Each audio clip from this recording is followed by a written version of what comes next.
네. 오늘은 정말 특별한 시간인데요. 교수님이 항상 말씀하셨었어요. 어느 날은 조폭에 대해서 조폭에 대해서 알려주겠다라고 하셨거든요. 근데 오늘 드디어 한국 조직폭력배에 대해서 교수님이 풀어놓으신다고 하십니다. 이야기 보따리를요. 이거는 이제 뭐 언젠가 해야 될 일이었는데 추석 그 명절 때 그 그냥 여벌로 쉬는 그 연휴 기간에 틈 나시면 혹은 뭐 시골 가시면서 차 안에서 좀 지루하지 않게 좀 시간을 보낼 수 있는 어떤 프로를 좀 해드려야 되는 게 아닌가 이런 생각이 들어서 추석주 아마 이제 오늘 우리가 미리 녹화는 하지만 다음 주가 추석주잖아요. 네. 그 추석주에 좀 차 타고 가시면서 심심풀이로 좀 들으시라고. 네. 사건 뭐 이번 주 매주 사건, 한 뭐 이번 주 사건 이거 빼버리고 네. 요 한국 그 조직 폭력 뭐 역사는 아니고 조직 폭력 생성 과정 생성 과정에서부터 현재 대한민국의 조직 폭력배 현황 뭐 요 정도 좀 그 우리 구독자분들한테 설명드리려고 하는 거고요. 원래 이거 하려고 그러면 사실은 제가 경찰학교에서 학생들한테 하고 하는 거 한 5시간 정도 네, 이거 엄청 걸리는 건데 최대한으로 하여튼 짧고 명료하게 한번 해보겠습니다. 우리 구독자분들은 아마 그거 싫어하실 거예요. 짧게 말고 길게 해달라고 하실 텐데요. 제가 요령껏 봐서 2부를 만든 데 3부를 만든 데 좀 길게 해보도록 하겠습니다. 사실 저는 조직 폭력배라고 한다면 실제로 봤던 경우는 이제 경찰 생활하면서였고 처음으로 봤던 것은 다 드라마나 아니면 영화에서 봤던 기억이 있어요. 그래서 그러니까 영화 이런 것들이 네. 저도 조직 폭력배 하면 제일 먼저 떠오르는 게 이 문신이요. 등짝에다 이 새끼들 낙서를 이렇게 해놨어요. 네. 낙서. 와. 이게 낙서지 이게 무슨 에이. 네, 저 들었었는데 이게 또 그 문신할 때도 이게 크기라든지 사이즈에 따라서 권력 같은 거 자기네들의 위치도 얘기한다고 하더라고요. 그리고 그게 있대요. 문신을 하면 진짜 아프기 때문에 이걸 다 참아내는 인고를 할 수 있는 자신은 그런 사람이다. 강한 남자다라는 걸 표현한다고 하기도 하더라고요. 여하튼 문신 자체는 뭐 야쿠자 쪽에서 유래됐다고 봐도 돼요. 그리고 이제 조직 폭력 그러면 뭐 일반적으로 뭐 한때는 어린아이한테 요즘에는 애들 물어보면 유튜버 된다고 그런다며요. 네. 옛날에는 연예인 된다고 그랬고 지금은 뭐 유튜버 뭐 그런다는데 예전에 한때는요. 너 남자애들 특히 너 모델래 그러면 저 조직 폭력배 조폭 된다고 그랬어요. 그만큼 우리 사회에서 한국 영화라든지 뭐 이런 데서 이 깡패들을 이 조직 폭력배들을 미화를 했어요.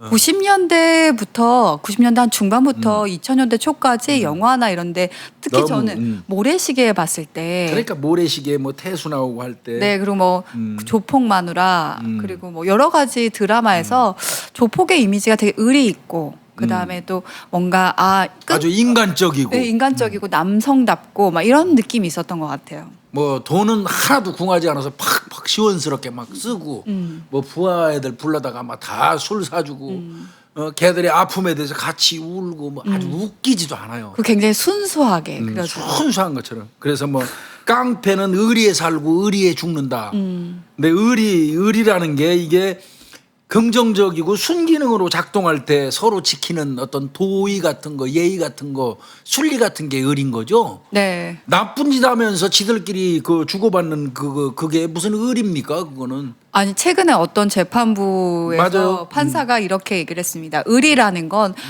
실제로 그 인간관계에서 사회활동 속에서 지켜지는 것이지 범죄 활동 속에서 의리라는 건 말이 되지 않는다. 그렇죠. 예. 라고 했을 때 저도 그 판결을 보면서 그 사건이 이제 엊그제 났었던 건데 부산 울산 쪽에서 났던 사건이죠. 네.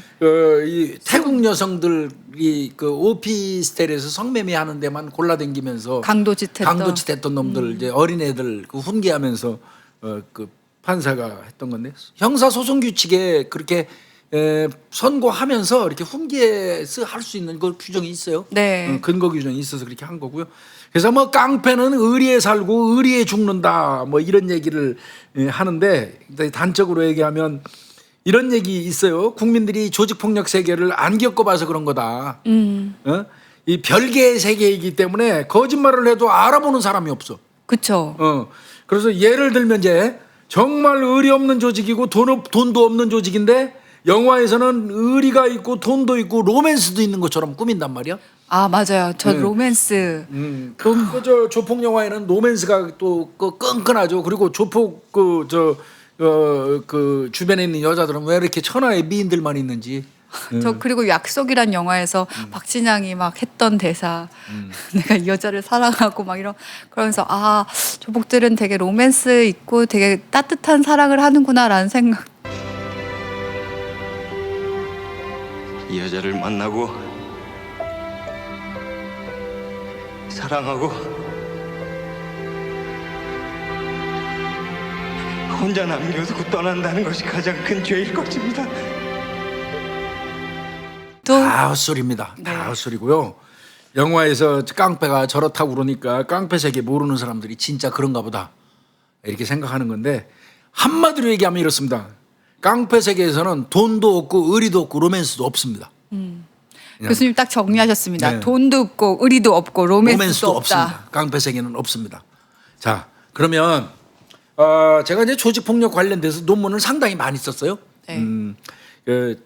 조직폭력 관련돼서 논문 썼다 그러니까 이거 범죄 그래서 범죄학인 겁니다.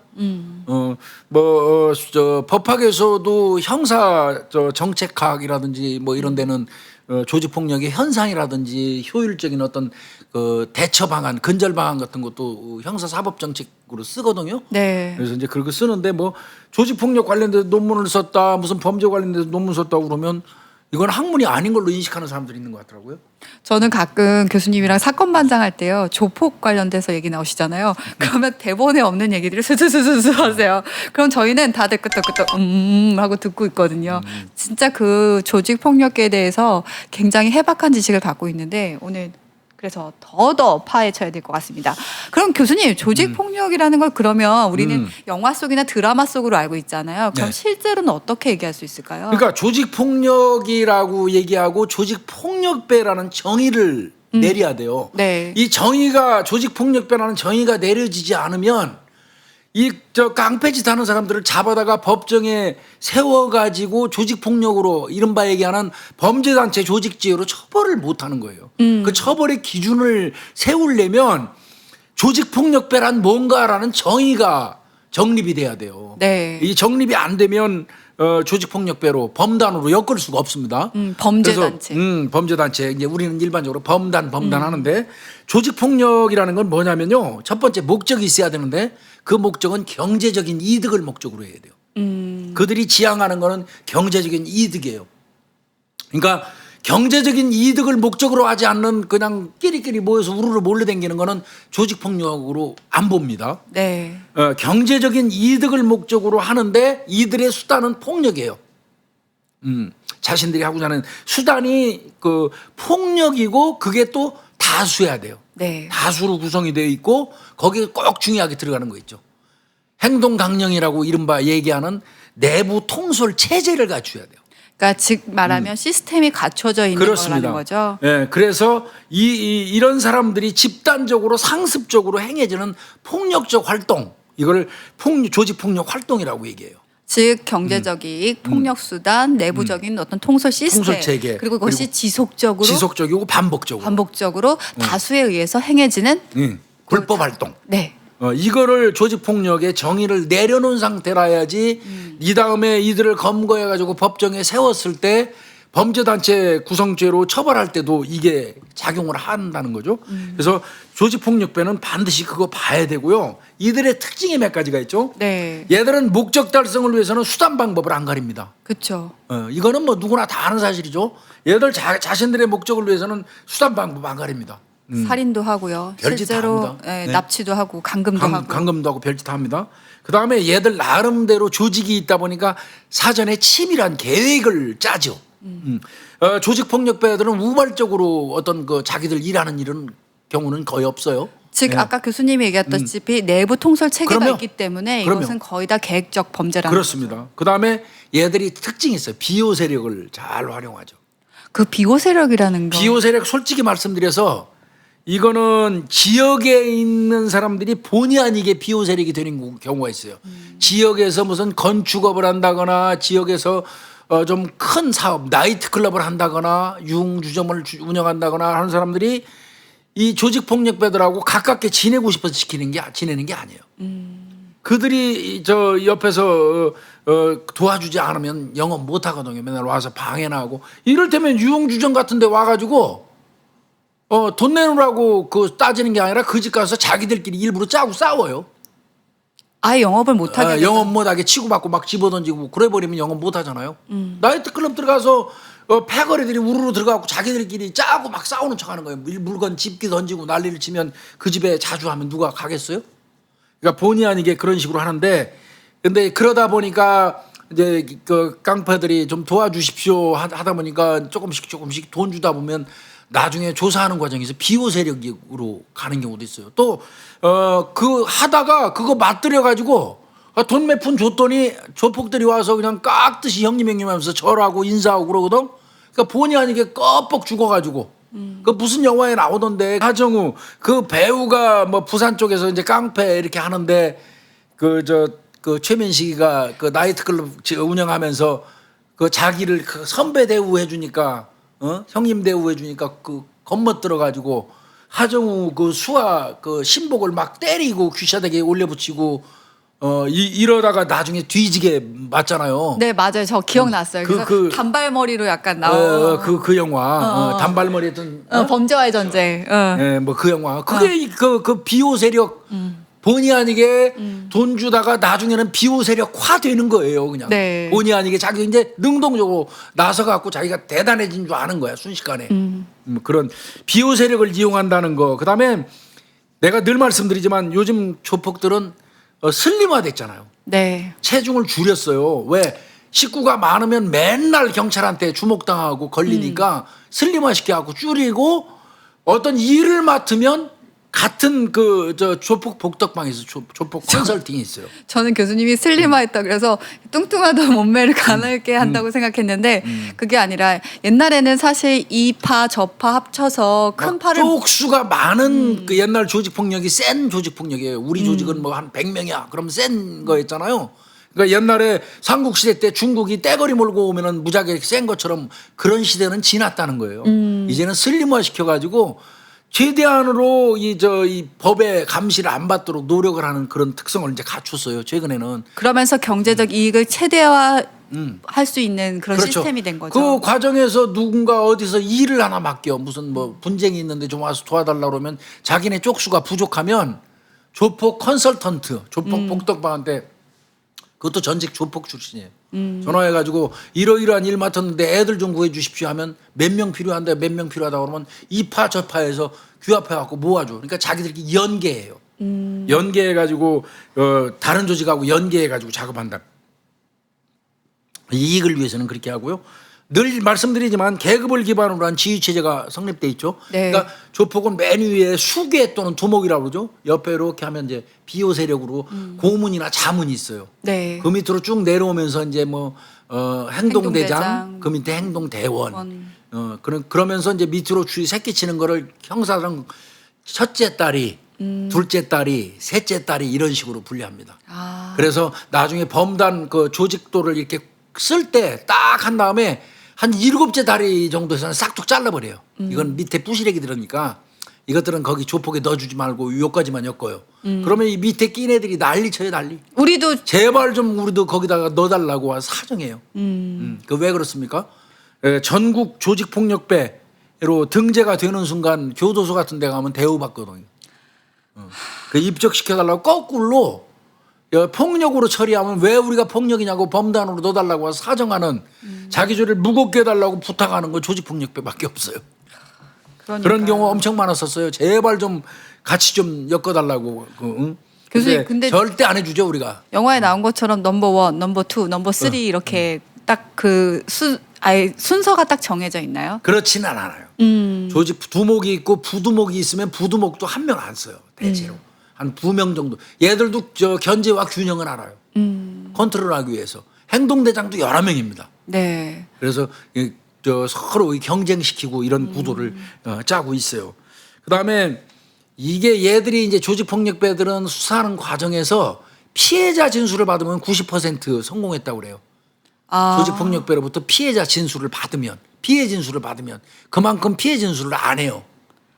왜냐하면 안 보복을 하는- 당할까. 나중에 그래서 피해 진술 받는 게 조직폭력배 사건 수사하는 데서 90%를 차지하고요. 그 다음에 그 얘들은 특성이 상층부하고 마약 조직처럼 딱 점조직 형태예요. 딱 끊어 있어요. 즉 위를 고발할 수 없게 위를 그렇게 알 수 차단돼 없게 있어요. 예. 되어 있는 거죠. 예.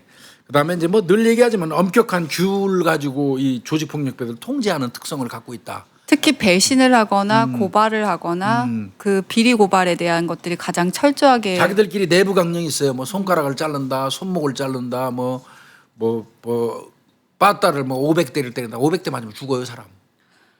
그러니까 그래 이렇게 조직폭력배들이 그런 그 내부 규율이 딱 차져 있어요. 가끔 그 조직폭력배 간에 어떤 그 자기들 A파, B파가 있는데 어떤 그 A파의 뭐 저 중간 보수 정도 되는 사람이 상당했는데 또 B파에서도 가잖아요.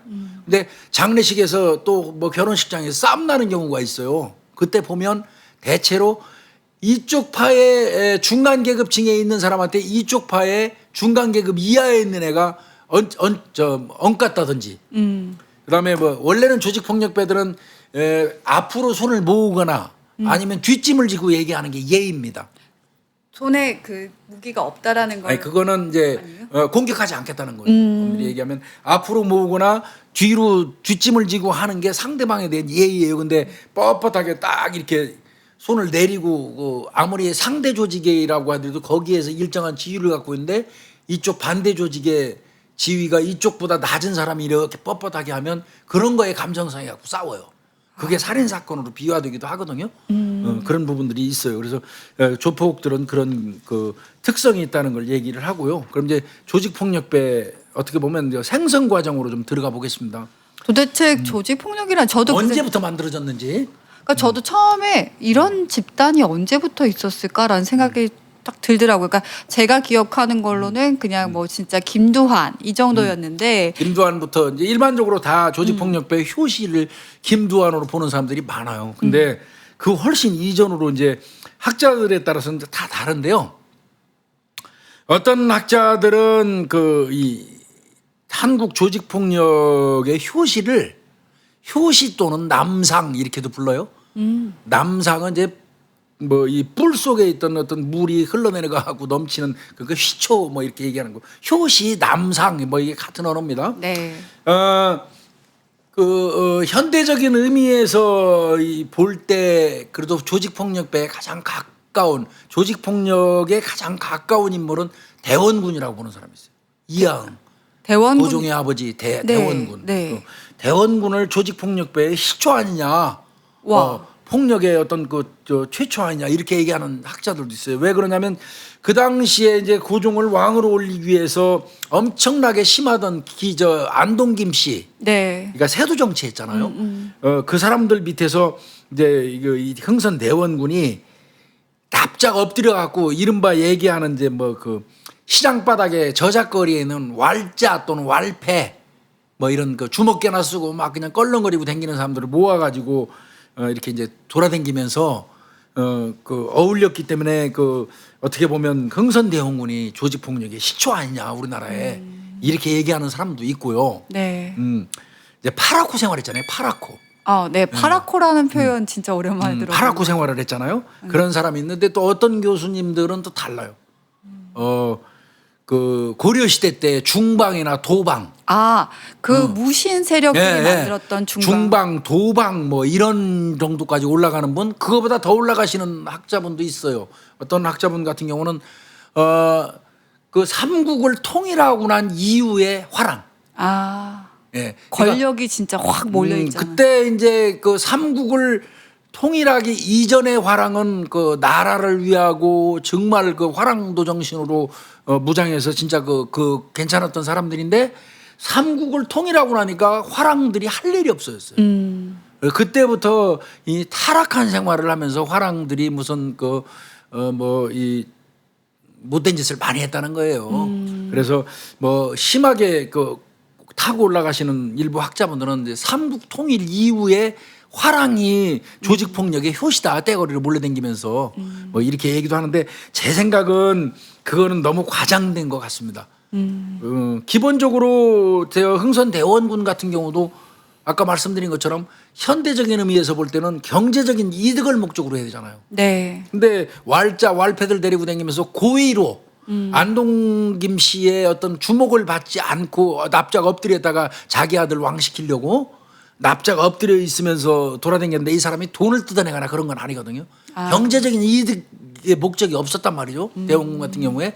그래서 저는 대원군을 효시로 보는 거는 제일 많아요. 대원군을 조직 폭력배로 보는 게 아니라 조직 폭력의 효시 이렇게 얘기하는데 저는 그거 경제적인 목적 부분에서 조직 폭력의 효시로 보는 건 무리가 있다는 생각이 들어요.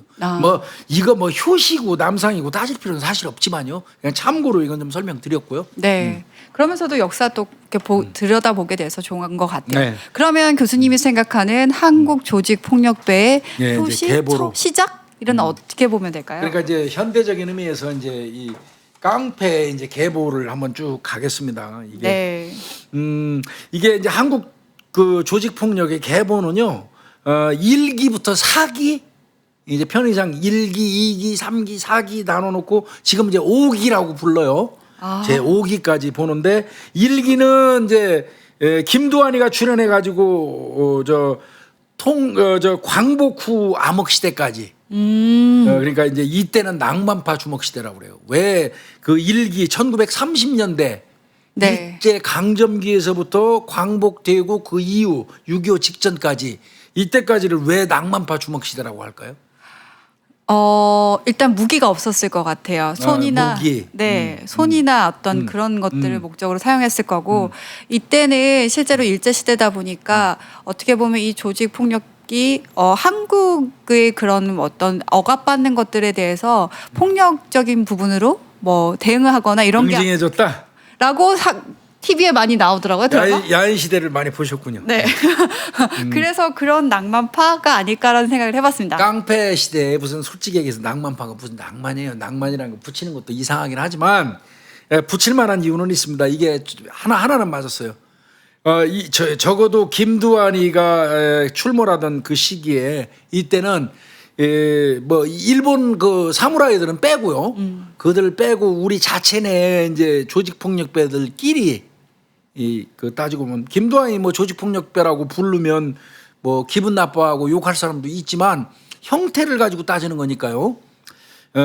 적어도 그 당시에는 맨손으로 싸웠습니다. 1대1로 무기 연장을 사용하지 않았다는 거예요. 두 번째는 한 사람을 집단 린치하지는 않았어요. 1대1로 이른바 얘기하는 원타치 1대1 싸움을 했어요. 그러니까 무기 사용 안 했다. 1대1로 싸웠다. 그다음에 뒤통수를 까지 않는다. 습격은 안 했다는 거예요. 맞아. 이거 뒤에서. 옛날에 교수님한테 들었던 것 같아요. 이 세 가지 정도는 지켜졌기 때문에 그래도 주먹 대 주먹으로 남자답게 그런 어떤 낭만 주먹 시대다 이렇게 이제 일기를 얘기하는 거고요. 그 시대가 끝나고 난 다음에 이제 광복이 되고 이제 6.25가 터지고 막 이제 이렇게 되잖아요. 네. 그때 이제 자유당 정권이 들어오면서 이기는 정치 깡패 시대라고. 이승만 정권 하에서 자유당 정권 하에서 이기붕이 부통령했던 이기붕이 그 꼬북노릇 하던 이정재 동대문 상인연합 그 이사장 그러니까 동대문 사단이라고 이른바 불렀죠. 그 휘하에는 뭐 굉장히 많죠. 이석재도 있고 뭐 나중에 이제 설명드리겠습니다. 이마수도 있고. 이기붕을 모르는 사람들도 있을 텐데 이승만 대통령의 가장 밑에 2인자라고 보시면 2인자 이기붕요. 그 밑에 있었던 김마리아 정치 세력 그러니까 조폭 바로 연결되어 있는 조폭이라고 보면 될 것 같아요. 원래는 상인연합회 이사장인데 뭐 이 경기도 이천에서 원래 씨름으로 컸던 사람이에요. 이정재가. 그래서 이제 그때는 정권하고 그 빌붙어 가지고 활동을 했기 때문에 정치 깡패 시대라고 이렇게 부르고요.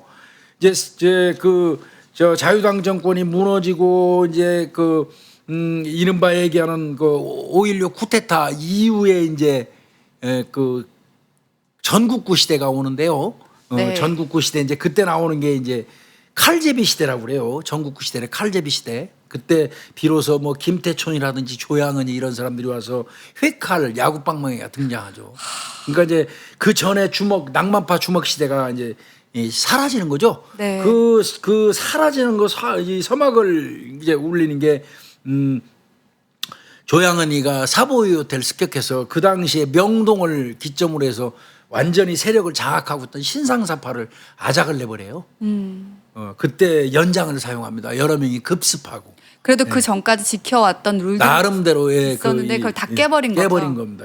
그리고 이제 조양은이가 습격해가지고 선제 진압을 하니까 조양은이가 이제 그 모시고 있던 사람들은 오종철이라는 그 보스가 있었어요. 범호남파 중에 조양은이를 어떻게 보면 행동대장으로 둔 거죠. 오종철이는. 그때 같은 범호남파에 또 한 사람이 있었는데 박종석, 번개파의 박종석이라는 사람, 그 사람 밑에 김태촌이가 있었어요. 그러니까 어떻게 보면 박종석이하고 김태촌이는 한 발 밀린 거지. 똑같은 네. 범호남파 소속이었는데 예, 조양은이가 먼저 사보이 호텔에서 그 신상사파 와해시켜버리니까 그래서 그때부터 등이 나가지고 김태촌이하고 조양은이가 싸우게 되는 거예요. 이제 그건 좀 이따 자세히 설명하고요. 그 다음에 이제 사기를 이제 좀 그 뭐라 그럴까 기업가형 주먹 시대. 얘들이 이제 채권 채무 해결사로 나타나고 이게 이제 뭐 유흥업소도 운영하고 하면서 조직폭력배들의 황금기라고 그러고요. 실제로 조직폭력배들에게 90년대. 네, 브레인들 뭐 네. 그 실제로 머리를 잘 쓰는 똑똑한 애들을 영입한다 뭐 이런 얘기들도 있었고. 그게 이제 1992년 뭐 범죄와의 전쟁으로 사라지기 시작하는데 90년대, 80년대 후반에서 이때가 이제 기업가형 주먹 시대 그리고 이제 5기 시대입니다. 지금은 뭐 지금은 뭐 저 인수합병 같은 데도 뭐 관여하고 교수님 말대로 증권에도 슬리마. 투자하고 그다음에 그 해외 나가서 저 전기빵 운영하잖아요. 전기빵. 예. 네. 그 지금 5기 시대까지 왔다 이렇게 얘기하는데 하나하나 좀 설명을 할게요. 네. 제일 처음에는 그러면 제1기라고 얘기할 수 있는 일기, 낭만파 주먹 시대. 무기 안 쓰고 뒤통수 안 까고 1대1로 하는 네. 습격 안 하고. 네, 습격 안 하는. 이때가 1기 낭만파 주먹 시대는 이제 1930년대라고 보시면 돼요. 일제 강점기죠. 저는 진짜 아까 교수님 얘기했듯이 야인 시대로 그 시대에 그렇죠. 그 시대 조폭을 맞습니다. 기억을 해요. 그래서 그게 낭만파 주먹 시대입니다. 제가 그때 당시에 그 안재모 씨인가? 안재모. 네. 안재모가 김두한으로 나오죠. 네, 그래서 야인 시대. 김두한 씨의 실제 얼굴보다 저는 김두한 다음에 너무 잘생긴 사람을 저 네. 주인공으로 했죠. 안재모 씨 기억하고 막 쌍카라면은 그 배우님 박준규 배우님 박준규. 생각하고 이게 다 그렇게 기억이 저는 있어요. 그런데 야인 시대는 지금 이 순간 비우십시오. 아, 네. 그거는 맞지도 않고요. 맞지도 않고 그냥 어디까지나 드라마, 영화 뭐 이런 형태로 미화시키고 재밌게 한 거에 불과하니까 네. 그냥 순수 그냥 픽션 창작이라고 생각하시고 비우셔야지 지금 제가 설명하는 게 좀 받아들여질 거예요. 그래야 진짜 조폭에 대해서 정확하게 알 수 있을 네. 것 같아요. 우리 이 폭력을 생업으로 하는 한국 주먹의 본격적인 어떤 장은 1930년대 시작된 겁니다. 1930년대 그 시기에 아까 말씀드린 것처럼 일제 강점기하에서 우리나라 모든 게 수탈되고 다 뺏겨서 먹고 살기가 어려웠죠. 네. 그러니까 시골에서 농사 짓고 살던 이 청년들이 먹고 살려고 도시로 진출하는 거예요. 도시로 진출하는데 그 중에서 시골에서도 좀 힘 좀 쓰는 청년들 있잖아요. 네. 이런 청년들이 전부 다 이제 그 도시로 올라와가지고 할 게 뭐 있어요? 암흑색의 전면에 나서게 되는 거죠. 이게 이제 이 낭만파 주먹 시대가 도래하는 거예요. 일단은 농촌에서 살 수가 없으니까 도시로 왔습니다. 근데 네. 일자리를 뭐 구할 수 있는 것도 아니고 그러다 보니까 범죄의 암흑 세계로 이제 네, 들어간 거예요. 들어간 주먹은 좀 쓸 줄 알고. 그런데 그 당시에 서울에는 두 개의 큰 조직이 양분화돼 있었어요. 첫 번째는 명동 상권을 쥐고 있는 그 당시까지도 명동이죠. 네. 무작정 명동을 먹은 조직이 제일 센 조직인 거예요. 지금은 어디 먹은 조직이 제일 셉니까? 강남. 강남입니다. 지금은 바뀌죠. 네. 예전까지 신상사파가 김태촌이나 조양은이에서 와야 되기 이전까지는 명동이에요. 이화룡이 명동 신사에서부터 쭉 계보가 이어진 명동 그 일대가 노른자유였고 거기를 통일한 조직이 우리나라 그 조폭 중에 1위였어요. 그러니까 명동이 그 일제 강점기 때는 명동이 제일 최고의 상권 가지고 있는 곳이죠. 네. 거기를 누가 먹었냐면 당연히 사무라이죠, 일본 놈들. 그때는 일제 강점 시대. 그러니까 일제 강점기가 당연히 거기에 그 이 보스로 있던 놈은 선우영빈이라는 놈이에요. 한국인이에요, 한국인. 근데 우리가 알기로는 그 한국인 이름보다는 일본인 이름을 하야시. 하야시. 네. 그 이제 뭐 야인 시대에서 하도 하야시로 나오니까 그런데 원래 한국 사람이고요. 본래 이름은 선우영빈이에요. 네. 선우영빈인데 일본으로 건너가서 일본의 그 야쿠자 조직 현량사라고 있어요. 도야마 마스로 밑에서 한국으로 파견된 한국 파견 보스로 와서 명동을 장악하고 있었던 하야시가. 걔가 한 그 권을 차지하고 우리 이제 시골에서 올라오고 미리 있었던 이 그 한국 그 주먹들은 종로 쪽이에요. 명동의 언저리가 종로 쪽이잖아요. 무교동하고 네. 그쪽에서 이제 있는 거예요. 외곽에서 머무는 거죠. 그때 이제 세 사람이 그 구도가 돼 있었어요. 구마적이라고 부르는 고이경. 구마적 들어봤어요. 네, 고이경. 네. 그 다음에 신마적이라고 부르는 엄동욱이. 그 다음에 이제 그 김두한이의 최초 그 이 보스 쌍칼 김기환. 요 세 개의 구도가 종로를 이렇게 쥐고 있는 거예요. 이제 서서히 설명하겠습니다. 그러니까 네. 그 당시에 도심에는 명동 상권 일본인, 그 다음에 종로 상권의 조선인. 아. 조선인은 이렇게 구마적, 신마적, 쌍칼 세 명이 이 분할하고 있었고요. 예. 근데 공식적으로는 고이정이가 구마적이 제일 셌습니다.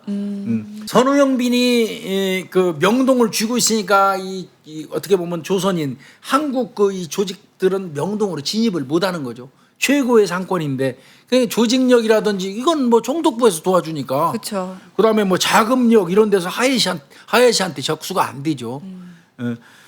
아까 말씀드렸지만 하야시는 그 일본에서 거물 정치인이면서 야쿠자 조직 현량사 보스 그 도야마 마스루 휘하에서 성장한 한국 내 파견 보스였어요.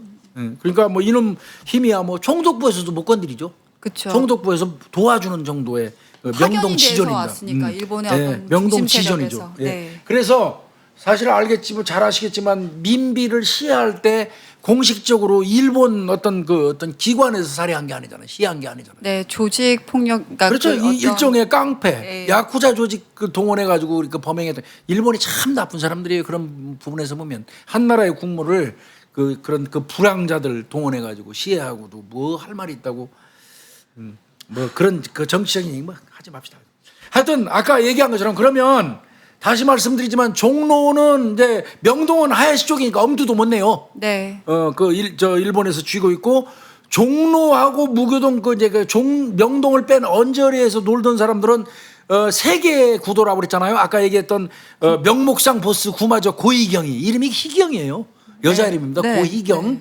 그 다음에 이제 그 엄동욱이는 신마적입니다. 이게 네. 그 보성학교 출신이에요. 보성- 배운 사람이에요. 네. 보성학교 출신 신마적 그 엄동욱이 싸움에 있어서는 엄동욱이가 못지않게 고희경 못지않게 잘했다고 그래요. 고희경은 붙으면 이기는 사람이래요. 붙으면 완력이 세서 그러니까 잡고 싸우는 사람. 아. 네슬러 형태 잡고 싸우는 씨름같이. 그리고 저 엄동욱이 같은 경우는 치고 빠지는 태권도 스타일. 근데 정말 그 사람 그 싸움을 잘했다고 그래요. 그리고 이제 김두한이의 최초 보스 김기환이 이제 쌍칼이라고 그러죠. 쌍칼. 네. 요 세 개의 그 어떤 그 보스가 뭉쳐가지고 선우용빈이 그 명동권하고 대립하고 있는 거예요. 뭐 대화가 될 때는 고희경이 항상 대표. 대표 주자가 되는 거고요. 뭐 그 이외에도 이제 그 던저리 쪽에는 왕십리 같은 데 가면 김남산이라는 사람이 있었고 마포 쪽에 가면 정춘식이라는 사람이 있었고 그다음 뭐 그렇지만 이제 뭐 그 구마적 휘하거나 뭐 이제 이런 형태로 외곽 지역도 이제 소보스들 작은 보스들이 이렇게 우후죽순처럼 있었죠. 그렇지만 하여튼 대표적인 건 그렇게 명동의 선호영빈 그다음에 종로 일대의 한국인으로 구성된 세 사람. 구마적, 신마적, 네. 그다음 쌍칼. 다 쌍칼. 네. 그런데 이제 명목상 그 보스는 이제 고의경이고 서로 침범하지 않는 범위 내에서 있었고요. 자 이제 그렇게 이제 그런 구도가 있었는데 자 김기환이도 그렇고 엄동욱이도 그렇고 이게 또 저쪽 명동은 빼놓더라도 종로 무교동 일대에서는 보스가 되고 싶은 거거든요. 그렇죠. 고의경이를 또 내리고 싶은 거예요. 구마적을 내리고 싶은 거예요. 그래서 그때 먼저 이 쌈을 붙는 사람이 쌍칼. 김두한이의 그 어떤 보스였던 쌍칼 김규환이가 고의경이하고 붙어요. 아. 구마적하고 붙습니다. 누가 이기나요, 교수님? 졌죠. 당연히 김규환이가 집니다. 구마적한테 이 김규환이가 완전히 깨져요. 그리고 깨지고 난 다음에 이 사람은 떠나야 되는데 그때는 이 깡패 조직끼리 싸워가지고 패하면 어디로 갔냐면요. 거의 만주로 갔어요. 만주요? 예, 만주. 그때는 만주 오갈 테니까 만주로 갔어요. 김규환이도 자기 조직을 김두한이한테 물려줍니다. 아, 이 바닥에서 내가 졌으니까 떠나야 겁니다. 되니까 만주로 완전히 떠나는 가면서 겁니다. 자신 밑에 있던 김두한이한테 이제 이 쌍칼이 이 조직을 물려주고 김두한이가 이제 김기환이의 어떤 그 세력을 물려받았어요. 그때 18살이었던 김두한입니다. 김두한이가 자 자기 어떻게 보면 보스였던 쌍칼 김규환이가 고의경이 구마정한테 덤볐다가 졌잖아요. 네. 그리고 만주로 떠났잖아요. 그러니까 김두한이가 대신 고의경이하고 붙습니다. 아까 얘기했던 1대1 시대라고 그랬잖아요. 네, 연장 네, 쓰지 네. 않고 습격하지 않고. 네. 그러니까 이게 이제 우리가 낭만파 주먹 시대를 얘기하는 거 아니에요? 구마적 고의경이한테 붙습니다. 구마적이 김두한이한테 집니다. 아, 18살. 예, 그 펄펄 나르던 그 구마적 고의경이가 김두한이한테 집니다. 이 사람도 역시 만주 쪽으로 갑니다. 그 다음에 그것만 이기고 나니까 보성학교 출신 좀 응집력은 배운 사람들이 좀 약해요. 보성학교 출신 신마적 엄동욱이도 또 붙게 돼요. 네. 김두한이가.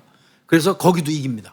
아, 그럼 김두한이 다 이긴 거네요? 그렇습니다. 1934년에 김두한이가 구마적, 신마적 양쪽을 삼자구도를 완전히 통일해 버려요.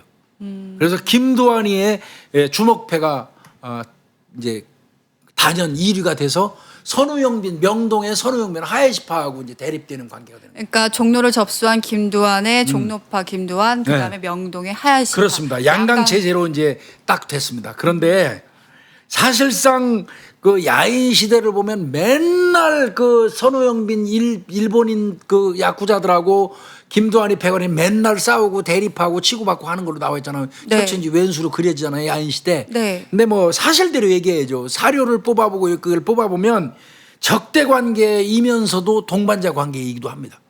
그게 김두한과 하야시 관계는. 이제 이거 뭐 우리가 이 방송이 나가고 나면 또 트집 잡거나 시비 걸릴 수도 있어서 제가 굉장히 조심스러운데 동반자 관계라고 그래서 무슨 하야시하고 동업 관계라고 얘기하고 싶지는 않고요. 그거는 아니고요. 가끔씩은 서로 그러니까 적을 이용한다는 걸로 이렇게 생각하면 좀 나을 것 같습니다. 적대 관계를 가지고 있지만 가끔씩은 상호 서로 이용하는 관계이기도 했어요. 그거 이제 왜 그러냐면 일단은 그 이제 김두한이가 완전히 통일을 하고 난 다음에 장충당공원에서 한번 그 하야시 일당하고 붙습니다.